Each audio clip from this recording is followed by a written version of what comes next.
শুরুতে আমরা হেনা নামের একটি মেয়েকে দেখতে পাই যে অনেক মোটা আর অনেক কুৎসিত ছিল।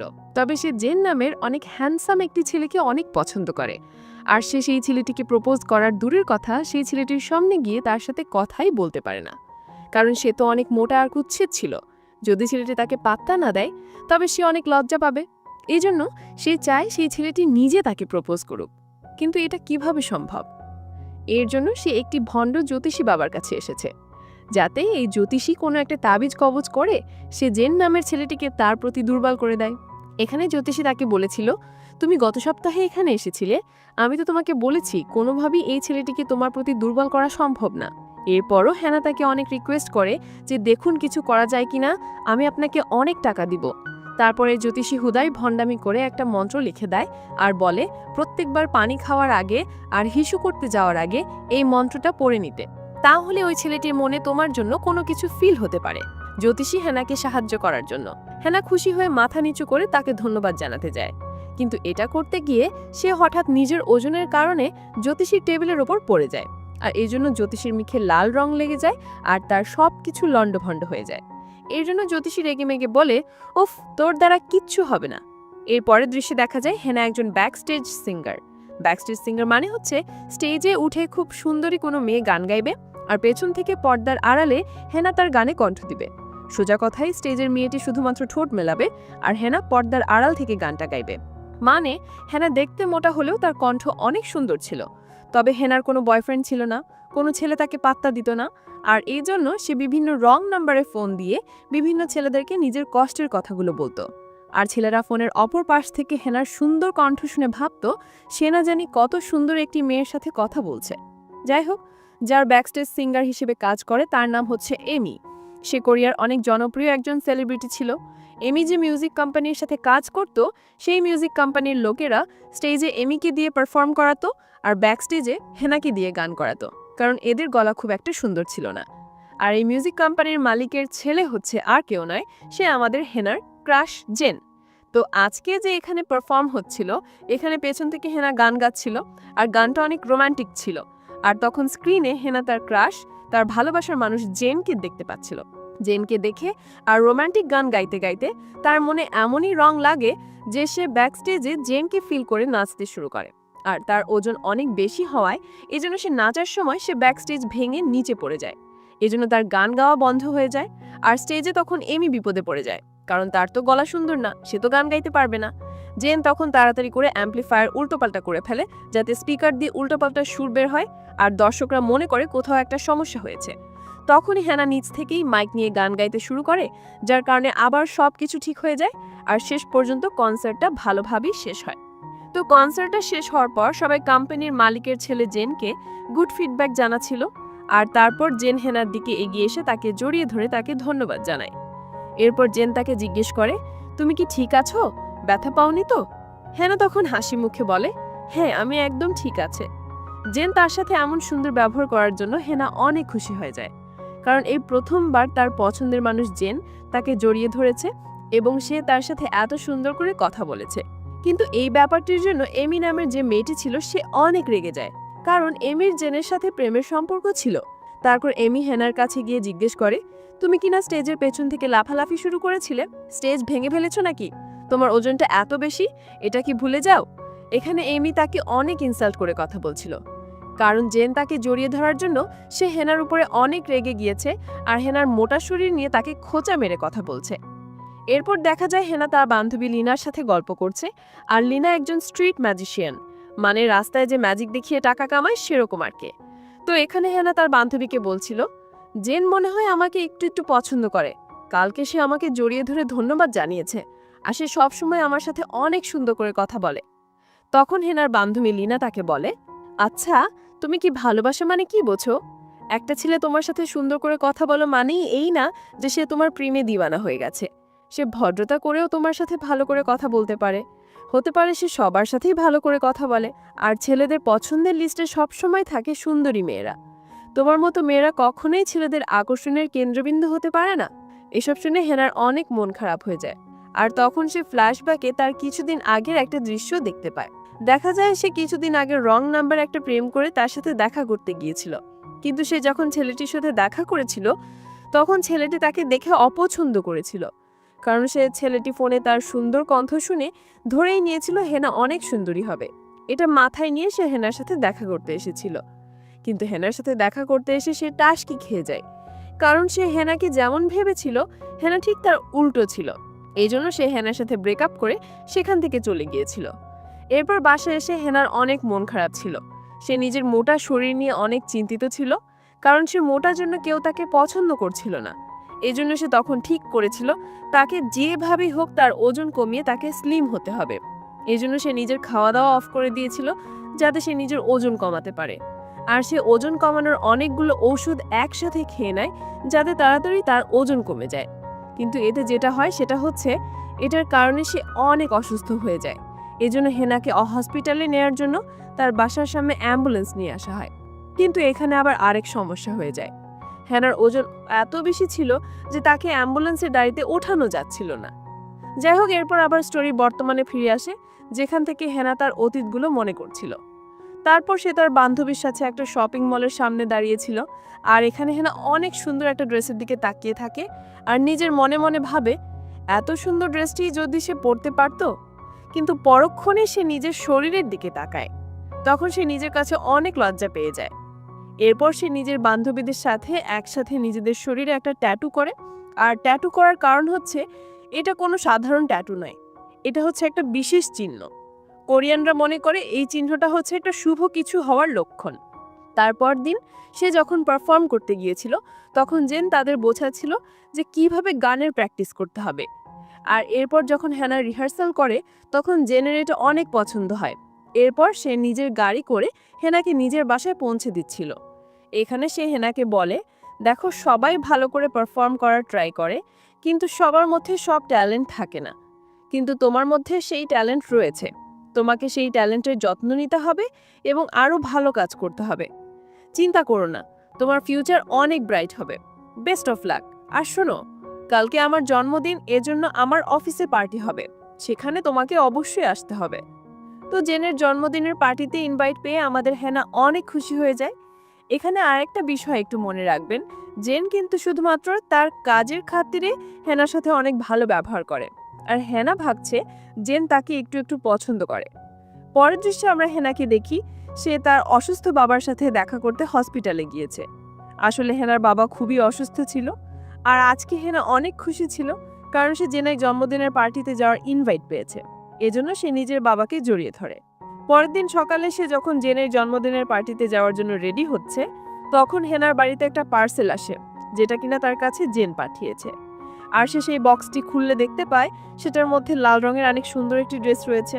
তো হেনা এই ড্রেসটা দেখে ভাবে জেন হয়তো তাকে এই ড্রেস পাঠিয়েছে তার পার্টিতে পরে যাওয়ার জন্য। এরপর হেনা যখন এই ড্রেসটি পরে আসে তখন দেখা যায় এই ড্রেসটি তার জন্য অনেক বেশি টাইট হয়ে গেছে, এজন্য তাকে অনেক বাজে দেখাচ্ছে। তারপরেও তাকে এই ড্রেসটি পরেই যেতে হবে, কারণ জেন এটা তার জন্য পাঠিয়েছে। এজন্য সে একটা কাজ করে, সে তার ড্রেসের উপর একটা জ্যাকেট পরে নেয়। কিন্তু সেখানে যাওয়ার পর এখানে অনেক ভিড় থাকার জন্য হেনা অনেক গরম লাগছিল, এজন্য সে নিজের জ্যাকেটটি খুলে ফেলে। তখন সবাই হেনার দিকে এক প্রকার টিটকারি দৃষ্টিতে তাকাচ্ছিল, কারণ এত টাইট ড্রেসটা তাকে অনেক বাজে লাগছিল। তখন জেন তাকে বলে, তুমি এমন ড্রেস পরে এসেছো কেন? হেনা তখন বলে, কি বলছেন, আপনি তো আমাকে এই ড্রেস পাঠিয়েছেন আর এটা পার্টিতে পরে আসতে বলেছেন। এটা শুনে জেন তাকে বলে, কই, আমি তো তোমাকে কোনো ড্রেস পাঠাইনি, আর কে তোমাকে এই ড্রেস পরে আসতে বলেছে? আর এবারে আমরা বুঝতে পারি জেন তাকে এই ড্রেস পাঠায়নি, হেনাকে এই ড্রেস পাঠিয়েছে এমি। কারণ এমি ভাবে তার বয়ফ্রেন্ড জেন হয়তো হেনাকে পছন্দ করে, এজন্য সে নিজে যেই ড্রেসটা পরে এসেছে সেই একই ড্রেস সে হেনাকেও পাঠিয়েছে। আর এই ড্রেসে এমিকে অনেক সুন্দর লাগছিল, কারণ সে অনেক স্লিম ছিল, আর হেনা অনেক মোটা থাকার জন্য তাকে এই ড্রেসটাতে মোটেও ভালো লাগছিল না।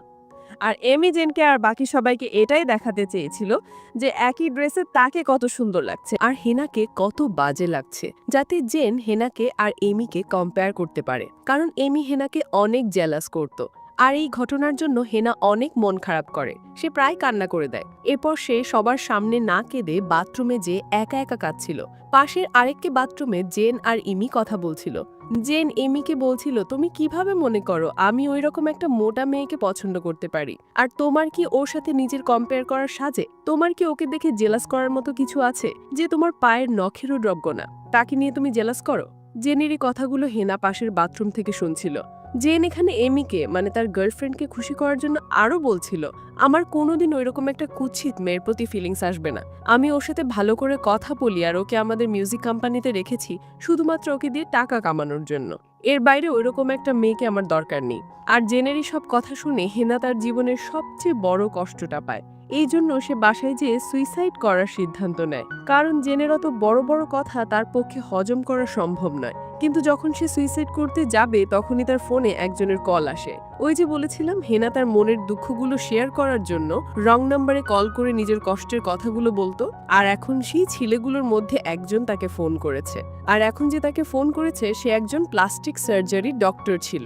এবার হেনার মাথায় একটা আইডিয়া আসে, সে কেননা এই প্লাস্টিক সার্জারি ডাক্তারের কাছে গিয়ে নিজের সার্জারি করিয়ে নেয়। সে যদি নিজের পা থেকে মাথা পর্যন্ত নিজের সার্জারি করিয়ে নেয় তাহলে তাকে অনেক সুন্দর লাগবে। এই জন্য সে এবার ফাইনালি নিজের ফুল বডির প্লাস্টিক সার্জারি করানোর সিদ্ধান্ত নেয়। এই জন্য পরদিন সে সেই ডক্টরের কাছে চলে আসে আর তাকে সব কিছু খুলে বলে আর প্লাস্টিক সার্জারি করাতে বলে।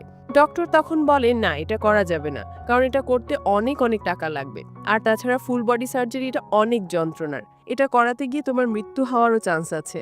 এসব শুনে হেনা বলে, মৃত্যু হয়ে গেলেও আমার কোনো সমস্যা নেই, প্রয়োজন হয় আমি পেপারে সাইন করে নিব যে আমার মৃত্যুর জন্য কেউ দায়ী থাকবে না। আর অপারেশন করতে যা টাকা লাগবে তার সব টাকা এখন আমার কাছে নেই, আমি কিছু টাকা জমিয়েছি, এই টাকা নিয়ে আপাতত আমার অপারেশন শুরু করুন, বাকি টাকা আমি আস্তে আস্তে জমিয়ে আপনাকে দিয়ে দেব। কিন্তু ডক্টর তারপরও হেনার অপারেশন করতে রাজি হচ্ছিল না। তখন হেনা তার সামনে একটা ফোন রাখে আর বলে, এই ফোনে আপনার সাথে আমার এর আগে যত কথা হয়েছে তার সব কিছু রেকর্ড করা আছে। আপনি যদি আমার অপারেশন না করেন আমি আপনার স্ত্রীকে এই রেকর্ডগুলো শোনাবো আর বলবো যে বই থাকতেও আপনি অন্য মেয়েদের খারাপ প্রস্তাব দেন। এটা শুনে ডক্টর অনেক ভয় পেয়ে যান আর বাধ্য হয়ে হেনার অপারেশন করতে রাজি হন। তো এরপর ডক্টর হেনার অপারেশনের কার্যক্রম শুরু করেন আর কম্পিউটারে হেনাকে দেখাতে শুরু করেন যে কেমন টাইপের নাক হবে আর কেমন টাইপের ফেস হবে, A to Z সবকিছু। আর হেনা এখানে তার নাক, মুখ, চোখ, ঘাড়, গলা কেমন হবে সবকিছু নিজের মনের মতো করে পছন্দ করে। এরপর সে ডক্টরের কাছ থেকে চিকিৎসার অ্যাপয়েন্টমেন্ট নিয়ে তার বাসায় ফিরে আসে আর সে তার বাসার সবকিছু বিক্রি করতে শুরু করে, কারণ তার অপারেশন করতে অনেক টাকা লাগবে।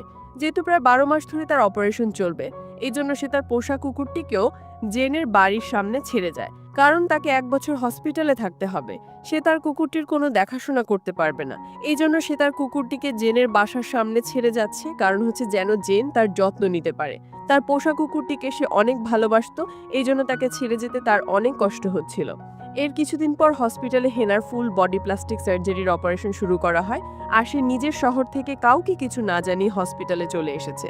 আর এদিকে দেখা যায় এমি হেনাকে ছাড়া গান গাইতে পারছে না, কারণ তার তো কণ্ঠস্বর ভালো না। সে ব্যাকগ্রাউন্ডে হেনার গানের মাধ্যমে স্টেজে পারফর্ম করে, আর এখন হেনাকে খুঁজে পাওয়া না যাওয়ার জন্য তার স্টেজ পারফর্ম করা বন্ধ হয়ে গেছে। এই জন্য জেনের মিউজিক কোম্পানি অনেক লসের সম্মুখীন হয়। এরপর আমাদের 1 বছর পরের দৃশ্য দেখানো হয়। এখনো হেনার অপারেশন চলছে, তবে এর মধ্যে মাঝে মাঝে সে তার বাবার সাথে দেখা করতে আসে। আর এর কিছুদিন পর হেনার প্লাস্টিক সার্জারির অপারেশন পুরোপুরি শেষ হয়ে যায়। আর আজকে হেনার ব্যান্ডেজগুলো খোলা হচ্ছিল, আর ব্যান্ডেজগুলো খোলার পর দেখা যায় হেনা অনেক বেশি সুন্দরী হয়ে গেছে। আর আজকে হেনা যখন নিজের চেহারা আয়নায় দেখতে পায় তখন সে খুশিতে কান্না করে দেয়, কারণ তাকে অসম্ভব সুন্দর লাগছিল। আর হসপিটালের ডক্টররাও সবাই অবাক হয়ে যায়, তারা ভাবতেও পারেনি অপারেশনের পর হেনাকে এতটা সুন্দর লাগবে। আর হেনা খুশিতে একদম কান্না করে ফেলে, আর এই অবস্থায় কান্না করতে তাকে অনেক ভালো লাগছিল। এরপর সে অনেক খুশি মনে ডক্টরকে জড়িয়ে ধরে ফেলে, আর এখন সে আগের থেকে অনেক স্লিম আর সুন্দরী হয়ে গেছে। এরপর সে অনেক খুশি মনে রাস্তা দিয়ে হাঁটছিল, হাঁটতে হাঁটতে সে সেই শপিং মলের সামনে চলে আসে যেখান থেকে সে 1 বছর আগে একটা ড্রেস দেখে পছন্দ করেছিল আর ভেবেছিল সে কোনোদিন এইরকম সুন্দর একটা ড্রেস পরতে পারবে না। আর আজ সেই ড্রেসটাই কিনে নেয় আর সেটা পরে রাস্তায় হাঁটতে শুরু করে। এবং এখন তার আগের ড্রেসগুলো যে ছিল সেগুলোর এক পায়ের হাতার জায়গায় সে নিজের দুটো পাই ঢেকে ফেলতে পারে। আর সে শপিং মলে জেনকে দেখতে পায়। এখানে তাদের কথাবার্তা সে জানতে পারে জেনের মিউজিক পাস্ট 1 বছর ধরে কোনো মিউজিক কনসার্ট করেনি। এই জন্য তাদের মিউজিক কোম্পানির নাম কাম একেবারে ডাউন হয়ে গিয়েছে। এই জন্য জেনের প্রতিপক্ষ একজন মিউজিক কোম্পানির মালিক জেনকে টিটকারি সূচক কথা বলছিল যে একসময় তোমার মিউজিক কোম্পানির নাম্বার 1-এ ছিল, অনেক ভাব বেড়ে গিয়েছিল তোমার, এখন কোথায় গেল তোমার সেই ভাব। জেনকে কথাগুলো শুনতে হচ্ছিল, এই জন্য হেনার একটু খারাপ লাগে। এরপর হেনা জেনকে ফলো করতে করতে একটা পার্কিং লটে চলে আসে, আর এখান দিয়ে একজন ডেলিভারি ম্যান যাচ্ছিল, আর সে হেনাকে দেখে তার দিকে তাকিয়ে থাকে, কারণ হেনাকে অনেক সুন্দর লাগছিল। আর হেনাকে দেখতে যেয়ে সে একটা অ্যাক্সিডেন্ট করে ফেলে, আর সে পড়ে যায়। এই জন্য সে হেনা তাকে হেল্প করতে যায়। তখনও ডেলিভারি ম্যান ছেলেটি হেনার দিকে তাকিয়েছিল, আর অ্যাক্সিডেন্টের আওয়াজ শুনে জেনের দিকে আসতে নেয়। তখন হেনা তাড়াতাড়ি করে ডেলিভারি ম্যানের বাইকের হেলমেট দিয়ে নিজের মুখ ঢেকে ফেলে, কারণ তার ভয় ছিল যে জেন তাকে চিনে ফেলতে পারে। আর হেনা তাড়াতাড়ি করে এখান থেকে পালিয়ে যায়। তবে এখানে একটা ব্যাপার হচ্ছে, জেন হেনার ফেস দেখতে পায়নি, কিন্তু সে হেনার কণ্ঠ শুনেছে। এর পরের দৃশ্যে দেখা যায় হেনা অনেক খুশি মনে গাড়ি চালাচ্ছে, কারণ একে তো তাকে অনেক সুন্দর লাগছে, তার উপর এতদিন পর সে নিজের প্রিয় মানুষটাকে দেখতে পেয়েছে। কিন্তু প্রচন্ড এক্সাইটমেন্টে গাড়ি চালানোর সময় সে ভুল করে আরেকটা গাড়ির সাথে অ্যাক্সিডেন্ট করে ফেলে। এই জন্য সেই গাড়ির মালিক ছুটে হেনার সাথে ঝগড়া করতে যায়, কিন্তু যখন সে হেনার সুন্দর চেহারা দেখে তখন সে বলে, আপনি কি ঠিক আছেন? তখন এখানে ট্রাফিক পুলিশ চলে আসে, আর তিনি এসে হেনার কাছে তার ড্রাইভিং লাইসেন্স দেখতে চান। হেনা এখানে যে ড্রাইভিং লাইসেন্সটি দেখায়, সেই ড্রাইভিং লাইসেন্সে হেনার যে ছবি ছিল সেই ছবির সাথে তার এখনকার চেহারা মিল ছিল না। এই জন্য তাকে থানায় নিয়ে আসা হয়। এখানে হেনা পুলিশদের বলে, এই ছবির মেয়েটি আমি, আগে আমি অনেক মোটা ছিলাম, এখন আমি স্লিম হয়েছি, এই জন্য আপনারা আমাকে চিনতে পারছেন না। সত্যি কথা বলতে এই ছবির মেয়েটি আমি। পুলিশরা বলে, আচ্ছা আমরা আপনার কথা বিশ্বাস করতে পারছি না, আচ্ছা আপনি কি কোনোভাবে প্রমাণ করতে পারেন যে এই ছবির মেয়েটি আপনি, তাহলে আমরা আপনাকে ছেড়ে দেব। হেনা তখন তার বান্ধবী লিনাকে থানায় আসতে বলে, যাতে সে তাকে জাস্টিফাই করতে পারে। কিন্তু এখানে এসে সে অন্য একটি মোটা মেয়েকে জড়িয়ে ধরে হেনা হেনা বলে কাঁদছিল, আর বলছিল, এই 1 বছর ধরে কোথায় ছিলে তুমি? 1 বছরে ঠিকমতো খেতে টেতে পাওনি, তাই না? এই জন্য তোমার শরীর অনেক শুকিয়ে গেছে, আর তোমার চেহারা অনেক পাল্টে গেছে, তোমাকে চেনাই যাচ্ছে না। হেনা তখন লিনাকে বলে, আরে গাধি মেয়ে, ওইটা আমি না, এইটা আমি, আমার দিকে তাকাও। লিনা তার বান্ধবীকে দেখে তো টাসকি খেয়ে যায়, সে কোনোভাবেই বিশ্বাস করতে পারে না যে তার বান্ধবী এত সুন্দর আর এত স্লিম হতে পারে। এই জন্য হেনা নিজেকে প্রমাণ করার জন্য শেষ পর্যন্ত যেটা করে সেটা হচ্ছে ওই যে সে তার বান্ধবীর সাথে ট্যাটু শপে গিয়ে নিজেদের শরীর একটা বিশেষ চিহ্ন এঁকেছিল, সে সেটা বের করে লিনাকে দেখায়, আর বলে, এবার কি আমাকে চিনতে পেরেছো? গাধি মেয়ে, আমি হেনা।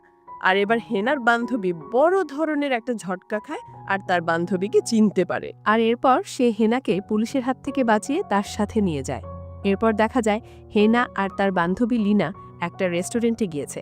এখানে হেনার বান্ধবী লিনা তাকে বলছিল, তুমি এতদিন কোথায় ছিলে? তুমি জানো তুমি হারিয়ে যাওয়ার পর জেন তোমাকে কত খুঁজেছে? এমনকি তার মিউজিক কোম্পানিটাও তোমার অনুপস্থিতিতে এখন বন্ধ হওয়ার পথে। তবে সে এখন নতুন করে অন্য অন্য সিঙ্গারদের তার মিউজিক কোম্পানিতে গান গাওয়ার জন্য প্রতিদিন অডিশন নেয়, কিন্তু কারো গান গাওয়া তার পছন্দ হয় না। এটা শুনে হেনা ভাবে সে এবার সাহস করে জেনের মিউজিক কোম্পানিতে গানের অডিশন দিতে যাবে। এতে করে জেন যদি তাকে চিনে ফেলে তাতেও তার যায় আসবে না, তবুও সে জেনের কাছাকাছি থাকতে চায়। তো এর পরদিন দেখা যায় জেনের মিউজিক স্টুডিওতে অনেক ফিমেল সিঙ্গারদের গানের অডিশন নেওয়া হচ্ছে, কিন্তু কারো গান জেনের পছন্দ হচ্ছিল না। কিন্তু এরপর যখন হেনা অডিশন দিতে আসে আর সে তার নিজের মতো করে একটা গান গায়, তখনই সেই গানটা জেনের অনেক পছন্দ হয়ে যায়। শুধু তাই নয়, সে হেনাকে তাদের মিউজিক কোম্পানির সিঙ্গার হিসেবে সিলেক্ট করে ফেলে। এরপর জেন হেনার কাছে এসে বলে, আমি কিন্তু তোমাকে ঠিকই চিনতে পেরেছি। হেনা এটা শুনে ভাবে সে বোধহয় জেনের সামনে ধরা খেয়ে গেছে। তখন সে জেনকে বলতে শুরু করে, আমাকে মাফ করে দিন স্যার, আমার আসলে আপনার থেকে নিজেকে লুকানোর কোনো নিয়ম ছিল না, আমার আসলে ভুল হয়ে গেছে স্যার। এসব বলতে বলতে সে অনেক ঘাবড়ে যাচ্ছিল। জেন তখন বলে, আরে তুমি এত নার্ভাস হচ্ছ কেন? তুমি সেদিনের সেই মেয়েটা না, যাকে আমি পার্কিং লটে দেখেছিলাম? সেদিন তোমার ফেস দেখতে না পেলেও আমি কিন্তু তোমার কণ্ঠ শুনেছিলাম। এটা শুনে হেনা কিছুটা শান্ত হয়। যাক, জেন তাহলে তাকে চিনতে পারেনি। আর এখানে হেনা জেনের কাছে তার নাম বলে, জেনি। এরপর জেনের বড় ভাই চই জেনিকে দেখে বলে, এই মেয়েটার কণ্ঠ সুন্দর হওয়ার পাশাপাশি সে দেখতেও অনেক সুন্দর, ওকে এমির জায়গায় আমাদের স্টেজ পারফর্ম হিসেবে নিয়ে নাও, কারণ সে তার চাইতেও অনেক বেশি সুন্দরী। আর এখন কিন্তু জেনের সঙ্গে এমির ব্রেকআপ হয়ে গেছে, এজন্য জেন এমির জায়গায় অন্য কাউকে রাখতে কোনো আপত্তি করে না। এটা শুনে হেনা অনেক বেশি খুশি হয়ে যায়। এরপর হেনার ফটোশুট শুরু হয় তাকে নিউ মডেল হিসাবে লঞ্চ করার জন্য। আর সেই ছবিগুলো যখন পত্রিকায় বের হয় তখন হেনার কসমেটিক সার্জারির ডাক্তার সেই ছবিগুলো কাগজে দেখতে পায়। আর এটা দেখে সে অনেক খুশি হচ্ছিল। আর অপরদিকে এমি যখন এটা জানতে পারে যে তার জায়গায় স্টেজ পারফর্ম হিসেবে অন্য একটি মেয়েকে রাখা হয়েছে, তখন সে অনেক রেগে যায়। আর সে ভাবে তাকে আবার আগের জায়গায় যেতে হলে হেনাকে খুঁজে বের করতে হবে, কারণ হেনা ব্যাকগ্রাউন্ড থেকে তার গানে কণ্ঠ দিলে সে আবার স্টেজ পারফর্ম করতে পারবে। এই জন্য হেনার খোঁজ বের করার জন্য হেনার বাবার সাথে দেখা করতে তাদের বাসায় যায় আর তাকে জিজ্ঞেস করে যে আপনার মেয়ে হেনা কোথায়। ওর অনুপস্থিতিতে অন্য একটি মেয়ে উড়ে এসে জুড়ে বসে আমার জায়গা দখল করে নিয়েছে। এসব শুনে হেনার বাবা এমিকে হেনার কোনো খোঁজ দেয় না, শুধুমাত্র তিনি এমিকে এটা বলেন যে সৃষ্টিকর্তা তাকেই সেটা দেয় যে সেটার যোগ্য, আর যে যোগ্য না সে কখনো সেটা পায় না। এসব শুনে এমির মাথায় আরও আগুন ধরে যায় আর সে প্রচণ্ড রেগে এখান থেকে চলে যায়। এর পরের দৃশ্যে হেনাকে দেখা যায় সে তার ডক্টরের কাছে এসেছে। ডক্টর তাকে কিছু বিষয় সাবধান করছিল যে তোমার সৌন্দর্য সত্যিকারের সৌন্দর্য নয়, এজন্য তোমাকে সাবধানে চলাচল করতে হবে এবং তোমার শরীরে কোনো আঘাত লাগতে দেয়া যাবে না, রোদে তোমাকে 1 ঘন্টার বেশি সময় থাকা যাবে না এবং খাবারের দিকেও তোমাকে বিশেষ নজর রেখে খেতে হবে। এগুলো না মানলে তোমার সৌন্দর্য এবং শরীর দুটোই নষ্ট হয়ে যাবে। এটা শুনে হেনা নিজের উপরে সাবধান হয়ে পরের দিন জেন হেনাকে গান রেকর্ড করার জন্য তার স্টুডিওতে ডাকে। আর এখানে জেন তাকে একটা ফুটেজ দেখিয়ে বলে তোমাকে হুবহু এই মেয়েটির মতো গান গাইতে হবে, সে অসাধারণ গান গাইতো। হেনা তখন দেখতে পায় তাকে তারই গাওয়া আগের গানগুলো শোনানো হচ্ছে। আর জেন তাকে বলে এই মেয়েটি আগে আমার কোম্পানির জন্য গান গাইতো আর সে অনেক সুন্দর করে গান গাইতো, সবাই তার গান অনেক পছন্দ করত। হেনা তখন বলে সবাই তার গান পছন্দ করলো, তাকে হয়তো কেউ পছন্দ করতো না, কারণ সে দেখতে অনেক কুৎসিত। এই কথা শুনে জেন রেগে যায় আর রেগে হেনাকে বলে খবরদার, ওর সম্পর্কে কোনো বাজে কথা আমার সামনে বলবে না। একটা মানুষের চেহারা হচ্ছে তার উপরের আবরণ, কিন্তু সে মন থেকে অনেক সহজ সরল, অনেক ভালো মনের একটি মেয়ে ছিল। তুমি তাকে না জেনেই তার সম্পর্কে বাজে কথা বলবে না। হেনা এইসব শুনে মনে মনে অনেক খুশি হয়, কারণ জেন তার সম্পর্কে এত ভালো ধারণা রাখে। এরপর বাড়ি এসে হেনা তার বান্ধবীর সাথে কথা বলছিল যে সে জেনকে তার সম্পর্কে সকল সত্যি কথা বলে দিতে চায়, যে সেই হচ্ছে হেনা আর সে তাকে পাওয়ার জন্যই প্লাস্টিক সার্জারি করে সুন্দরী হয়েছে। কিন্তু হেনার বান্ধবী তখন বলে ছেলেরা প্লাস্টিক সার্জারি করা কোনো মেয়েকে পছন্দ করে না, তুমি জেনকে সত্যিটা বলার আগে আরেকবার ভেবে নাও, হঠাৎ করে সবকিছু বলে দিয়ে তুমি আবার তার ঘৃণার পাত্রী হয়ে যাও না। হেনা কথাটি শুনে একটু থেমে যায় আর সেই সন্ধ্যায় প্লাস্টিক সার্জারি করা মেয়েদের সম্পর্কে জেনের ধারণা কেমন এটা জানার জন্য তার বাড়িতে ডিনার করার এক্সকিউজ দিয়ে বেড়াতে আসে। এখানে কথা বলতে বলতে হেনা জেনের কাছ থেকে জানতে পারে যে প্লাস্টিক সার্জারি কেউ করা বা না করা এটা সম্পূর্ণই যে করবে তার ব্যক্তিগত ব্যাপার, কিন্তু জেন প্লাস্টিক সার্জারি করা এমন কাউকে তার লাইফে জীবনসঙ্গী হিসেবে পেতে চায় না। এটা শুনে হেনার অনেক মন খারাপ হয়ে যায়। তখনই তার কাছে তার সেই পোষা কুকুরটি চলে আসে, যে কুকুরটিকে সে 1 বছর আগে জেনের বাড়ির সামনে ছেড়ে গিয়েছিল। আর কুকুরটি হেনাকে দেখেই চিনতে পারে আর সে ছুটে হেনার কোলে চলে আসে। এর পরের দিন সকালে হেনা যখন এক্সারসাইজ করছিল তখন সে দূর থেকে এমিকে গানের প্র্যাকটিস করতে দেখতে পায়, কিন্তু সে অনেক বাজেভাবে গান গাচ্ছিল। এটা দেখে হেনা তাকে বলে সবাইকে দিয়ে সবকিছু হয় না, আমার বাবাও বলতেন সৃষ্টিকর্তা তাকেই সেটা দেয় যে সেটার যোগ্য, আর যে যোগ্য না সে কখনো সেটা পায় না। এই কথাটা শুনে এমির মনে পড়ে সে যখন হেনার খোঁজ করতে হেনার বাড়িতে গিয়েছিল তখন হেনার বাবা তাকে সেম এই কথাটাই বলেছিল যে সৃষ্টিকর্তা তাকে সেটা দেয় যে সেটার যোগ্য। আর এবার এমির আর কোনো কিছুই বোঝার বাকি থাকে না যে তার পাশে যে মেয়েটি রয়েছে সে আর কেউ না, সে হচ্ছে হেনা। আর এবার এমির কাছেও এটাও পরিষ্কার হয়ে যায় যে হেনার কণ্ঠের সাথে এই মেয়েটির কণ্ঠের এত মিল কেন, কারণ হচ্ছে তারা দুইজন একই মানুষ। এর পরের দিন জেন তাদের মিউজিক কোম্পানিতে হেনার জন্য একটা বড় কনসার্টের আয়োজন করে, যেখানে হেনাকে স্টেজে গান গাইতে গাইতে ডান্স করতে হবে। প্রথমে হেনা স্টেজে উঠে গান গাইতে অনেক অপ্রস্তুত ফিল করছিল, কারণ সে কখনো এর আগে স্টেজে উঠে গান গায়নি। তারপরও জেন তাকে বুঝিয়ে স্টেজে উঠিয়ে দেয় আর তাকে বলে নিজের প্রতি বিশ্বাস রাখো, আমি জানি তুমি অনেক ভালো করবে। এরপর হেনা জেনের এই কথায় স্টেজে উঠে যায় আর স্টেজে উঠে সে তার সামনে হাজার হাজার মানুষ দেখে আরও নার্ভাস হয়ে যায়। তখন পেছন থেকে জেন তাকে গান গাওয়ার জন্য ইশারা দেয়। তখন হেনা আর কিছু না বুঝে নিজের চোখ বন্ধ করে গান গাইতে শুরু করে। আর সে এখানে একটা অসাধারণ গান গায়, যার কারণে এখানে দর্শকরা হেনার এত সুন্দর কণ্ঠে গান শুনে মুগ্ধ হয়ে যায় আর তারা হাত নাড়িয়ে হেনাকে আরও ইন্সপায়ার করতে শুরু করে। আর আজকে প্রথম স্টেজে গান গেয়েই সে পুরো স্টেজ কাঁপিয়ে ফেলে। এজন্য জেন তার প্রতি অনেক খুশি হয়। এরপর থেকে জেনের কোম্পানির সমস্ত গানের কনসার্টে হেনা গান গাইতে শুরু করে, আর সে অল্প কিছুদিনের মধ্যে কোরিয়ার অনেক জনপ্রিয় একজন সিঙ্গার হয়ে যায়। একদিন রাতে হেনা যখন জেনের সাথে ড্রিঙ্কস করছিল, তখন নেশার ঘোরে জেন হেনার প্রতি অনেক দুর্বল হয়ে যায় আর সে তাকে কিস করে ফেলে, কিন্তু হেনা লজ্জা পেয়ে তাকে দূরে সরিয়ে দেয়। এদিকে এমি কিন্তু হেনার এত জনপ্রিয়তা আর সে জেনের এত কাছাকাছি রয়েছে এসব সহ্য করতে পারছিল না। এই জন্য সে পরের দিন জেনের কাছে এসে হেনার নামে প্যাচ লাগায় আর তাকে বলে দেয়, তুমি যাকে জেনি ভাবছো সে আসলে জেনি নয়, সে হচ্ছে হেনা। এই জন্য তার কণ্ঠস্বর হেনার সাথে এত মিল। এবার জেনও বুঝতে পারে রাইট, এটাই হেনা, কারণ ওই কুকুরটাকে হেনার কাছে ছুটে যেতে দেখেই তার প্রথম সন্দেহ হয়েছিল হেনার কুকুর হেনাকে এত আপন ভাববে কেন। পরদিন কনসার্টে এমি হেনার বাবাকে নিয়ে আসে। হেনার বাবা হেনার কাছে গিয়ে তার সাথে কথা বলতে যায়, কিন্তু এখানে জেনির সামনে হেনা তার বাবাকে না চেনার ভান করে। হেনার বাবা তবুও তার সাথে কথা বলতে যায়, কিন্তু হেনা এর জন্য খুব বাজেভাবে তার বাবাকে অপমান করে। তখন হেনার বান্ধবী লিনা তাকে বলে, তোমাকে আমার বান্ধবী পরিচয় দিতে আজ লজ্জা হচ্ছে। আমি ভাবতেই পারছি না তুমি একজনকে পাওয়ার জন্য নিজের বাবাকে এইভাবে অপমান করতে পারো। ছি, তোমার কাছ থেকে আমি এটা আশা করিনি হেনা। তখন জেন তাকে জিজ্ঞেস করে, এই লোকটি কে? হেনা তখন বলে, সে তেমন কেউ নয়, জাস্ট আমার একজন ফ্যান, আমি তাকে চিনি না। জেন তখন বলে, আমার সাথে নাটক করা বন্ধ করো, আমি জানি তুমি কে, আর নিজের বাবাকে তুমি কি করে অস্বীকার করছো। এরপর হেনা জেনের কাছে তার সব সত্যি স্বীকার করে আর বলে, আমি আপনাকে পাওয়ার জন্য এত কিছু, শুধুমাত্র আপনাকে পাওয়ার জন্য নিজের শরীরে এত কষ্ট দিয়ে আমি প্লাস্টিক সার্জারি করেছি। আমি আপনাকে অনেক ভালোবাসি, আপনি আমাকে ভুল বুঝবেন না। আর তখন জেন বলে, তুমি আর যাই বলো না কেন, আমি তোমার সম্পর্কে যা বোঝার বুঝে গেছি, আমাকে নতুন করে কিছু বলা লাগবে না। এটা বলে জেন এখান থেকে চলে যায়। আর হেনার তখন হুঁশ আসে যে সে একজন মানুষকে পাওয়ার জন্য নিজের শরীরে কত কষ্ট দিয়েছে, নিজের বাবাকে সবার সামনে অপমান করেছে, পড়ে যেতে দেখেছে। এসব ভেবে হেনার নিজের কাছে নিজের অনেক লজ্জা হয়। এই জন্য নিজের প্রতি প্রচণ্ড ঘৃণা নিয়ে হেনা কান্না করতে করতে এখান থেকে চলে যায়।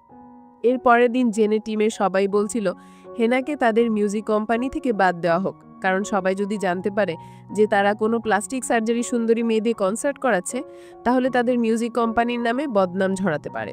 আসলে এসব এমি জেনের টিম মেম্বারদের মাথায় ঢুকিয়েছে হেনাকে জেনের মিউজিক কোম্পানি থেকে সরানোর জন্য। কিন্তু জেন এরপরে এসে সবার সামনে বলে, হেনা আমাদের মিউজিক কোম্পানিতে থাকবে আর সেই স্টেজে পারফর্ম করবে। এরপর জেন হেনাকে বলে, আজ তোমাকে বেস্ট একটা পারফরমেন্স দিতে হবে, আর সেই পারফরমেন্সটা তুমি নিজের জন্য করবে, আমাকে ইমপ্রেস করার জন্য নয় বা পৃথিবীর কাউকে ইমপ্রেস করার জন্য নয়। এইখানে জেনের কথা শুনে বোঝা যায় তার মাথায় হয়তো কোনো পরিকল্পনা আছে। এরপর কনসার্ট যখন শুরু হয়, আমরা দেখি এখানে হেনার অনেক ফ্যান ফলোয়াররা এসেছে। সবাই হেনাকে অনেক সাপোর্ট করছে, কারণ ইতিমধ্যে তার অনেক ফ্যান ফলোয়ার হয়ে গেছে। আর এখানে আজকেও হেনার বাবা এসেছেন তার মেয়ের গান শুনতে, কিন্তু হেনা স্টেজে উঠে আজ কোনো গান গায় না, বরং সে মাইক নিয়ে সবার সামনে তার বাবার কাছে কাঁদতে কাঁদতে বলতে থাকে, তুমি আমাকে মাফ করে দাও বাবা, সেদিন আমার জন্য তোমাকে অপমান হতে হয়েছে, এই জন্য আমায় ক্ষমা করো। এরপর সে সকল দর্শকদের উদ্দেশ্যে বলে, আপনারা সবাই আমাকে জেনি নামে চেনেন, আসলে আমার নাম জেনি নয়, আমার রিয়েল নাম হচ্ছে হেনা। আর আমি কোনো সুন্দরী মেয়ে না, আমি আসলে খুব মোটা কুৎসিত একটি মেয়ে, আর আমি জনপ্রিয় মডেল এমির ব্যাক স্টেজে সিঙ্গার হিসেবে গান গাইতাম। আমার মোটা শরীর আর কুৎসিত চেহারার জন্য আমি কখনো স্টেজের সামনে আসিনি। তবে আমার সত্যি বলতে ইচ্ছে করছে আজ আমি নিজেকে পরিবর্তন করার জন্য আর একজন মানুষের ভালোবাসা পাওয়ার জন্য আমি নিজের প্লাস্টিক সার্জারি করিয়ে এতটা সুন্দরী হয়েছি। আমি একটা বছর প্রতিদিন আমার শরীরে প্লাস্টিক সার্জারির যন্ত্রণা নিয়েছি শুধুমাত্র একটা মানুষের মন পাওয়ার জন্য। আমি সেই মানুষটাকে অনেক বেশি ভালোবাসি। আর তখন জেন এসব শুনে হেনার সত্যিকারের লুকের আগে সেই ভিডিওগুলো ব্যাকগ্রাউন্ডে চালিয়ে দেয়। আর তখন হেনা বলে, এই মুহূর্তে পর্দায় যাকে দেখছেন সেটাই আমি ছিলাম, অনেক কুৎসিত আর অনেক মোটা। আর হেনার এই কথাগুলো শুনে দর্শকরা হেনার উপর রাগ না করে বরং সবাই অনেক ইমোশনাল হয়ে যায়। আর দর্শকরা বলতে থাকে, আমাদের কোনো সমস্যা নেই, তুমি যেমনই হও আমরা তোমাকে অনেক ভালোবাসি। এরপর সকল অডিয়েন্স হেনাকে তাদের জন্য গান গাইতে বলে। হেনা এরপর সবাইকে অনেক সুন্দর একটি গান গেয়ে শোনায়, আর সবাই হেনার গান অনেক পছন্দ করে। তারপর হেনা তার বাবার কাছে গিয়ে তাকে জড়িয়ে ধরে, আর হেনার বান্ধবী লিনা এটা দেখে তার বান্ধবীকে মাফ করে দেয়। আর এখানে সবাই অনেক খুশি ছিল। এরপর আমাদের কিছুদিন পরে দৃশ্য দেখানো হয়। দেখা যায় শহরে এখন হেনার বড় বড় পোস্টার লাগানো হয়েছে। প্রত্যেকটা সিডির দোকানে হেনার গানের সিডিগুলো সবচেয়ে বেশি বিক্রি হয়, মানে এখন কোরিয়ার সকল সিঙ্গারদের মাঝে হেনার জনপ্রিয়তা সবচেয়ে বেশি। আর একটা মজার ব্যাপার হচ্ছে, জেন এখন হেনাকে পছন্দ করতে শুরু করেছে। আর এখানেই এই গল্পটি শেষ হয়ে যায়।